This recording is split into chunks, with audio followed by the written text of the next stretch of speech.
Hi neighbors at Millstone Pond, this is Stefan. Thought I would do a quick video rather than trying to answer a bunch of questions with multiple posts. I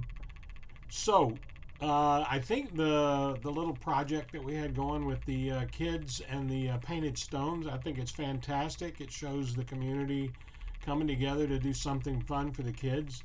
Apparently the office is aware of it and they haven't really had a problem with it, and apparently it's been going on more than just this year. I've only been here a year, so I wouldn't have known about previous years. As far as the stones maybe disappearing, someone mentioned that the landscapers could have picked them up. I would suggest that you go to the office or stop by some of the landscaping guys at work and find out if they threw them away or if they kept them somewhere. Maybe we can get them back and put them out. Someone mentioned outdoor cameras and being disturbed because they thought they had a camera pointed at their house. Basically, the way the law works with that is if you can see it from the outside, you can record it. So someone conceivably could stand in front of your house with their cell phone and video you, and there really wouldn't be a whole lot you could do with it. Now, in a community like this, you could probably cause trouble, but you get my point. If it can be seen, it can be videoed and photographed. So I don't think security cameras, whether they're pointed down the side of the house or across the street at your house or whatever, I don't think security cameras are a bad thing. It protects everyone. I would prefer that everyone on my street had multiple angles of security cameras. That way, if we have a break-in or we have someone that's plundering through, yards trying to get into sheds or cars or anything like that, that we have video evidence, and that way we can use that to give to law enforcement if it's necessary. If you have the phone apps where your cameras alert your cell phone, you can not only call police, but you could call the office and say, hey, there's someone around my house. Can you send somebody down there? So cameras, while some people find them intrusive, they're not hurting you.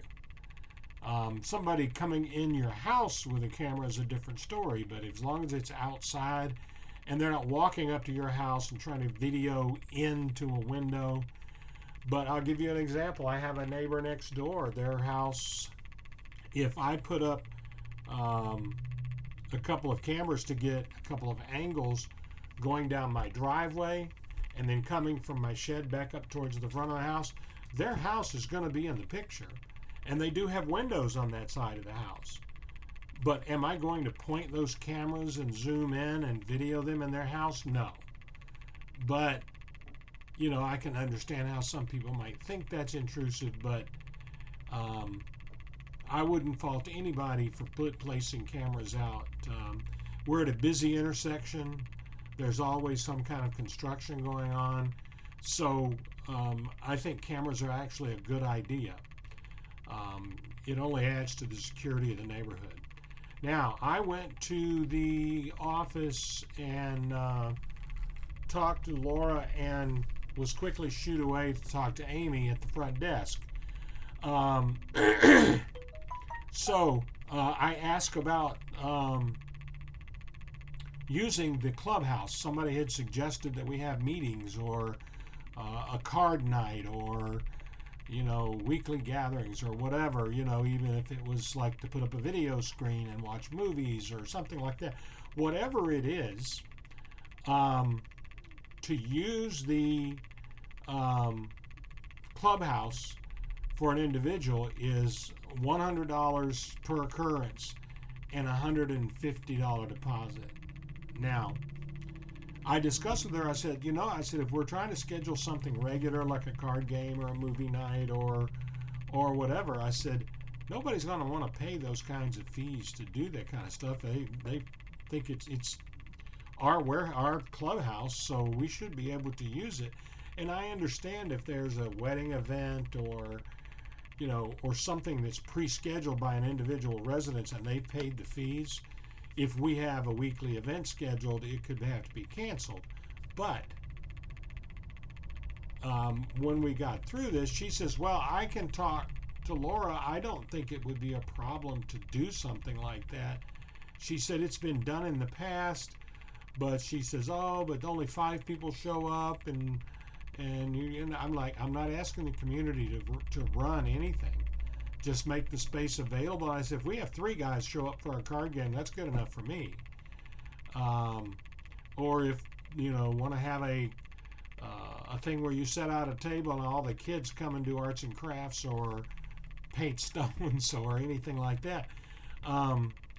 If it was something we could schedule as a regular thing, whether it's weekly, bi-weekly, once a month, whatever, as long as we set it up in advance as a recurring event, I don't think they're going to charge us for that.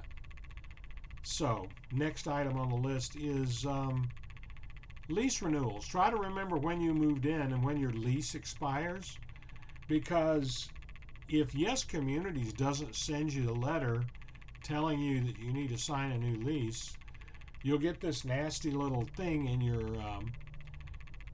monthly rent bill, and if you're not paying attention to it, they add a $50 month-to-month rent fee. Now, my wife and I have both been in business, so when we look at invoices, we look at the detail, and we pay attention to detail. So that didn't slip by us. I went up and I talked about that. And basically all it took was going through a DocuSign, signing up the new lease, and they're going to print me a new invoice for August the 1st, and they'll take that fee off of that. So make sure you're looking at your invoices. And the last thing is, we're still going slow about getting new sod. There hasn't been any new sod in a while, but on Windmill, where I'm at, they did get to the backyards. We thought they were going to sod all the way down to the ditch, but what they did is they leveled off the top part of our backyards and then sloped it down. Well, on the slope part, they've added that stuff that comes in rolls, and it's basically straw in like a fishnet, and they've rolled it out on the hill, basically all the way down behind everyone on our block. And from what I understand, they're going to seed that. Now, who's going to pay for the water on that? I don't know, but I guess the fact that it's there will keep or minimize some erosion from rainstorms and stuff like that. But anyway, that's what's happening over here, and I hope you noticed. It takes investors coming for them to do something. They painted the curbs up on 26 Mile Road. And I guess the side effect is they are making the neighborhood look nicer for all of us. It's not for our benefit, it's for theirs, but anyway, it's kind of nice when they clean things up. So anyway, that's all I've got. I appreciate the growth in the group, and I appreciate the energy that people are putting into the post and community that we're making in the group. The group has grown by 50%, well, let's call it by 100% this month.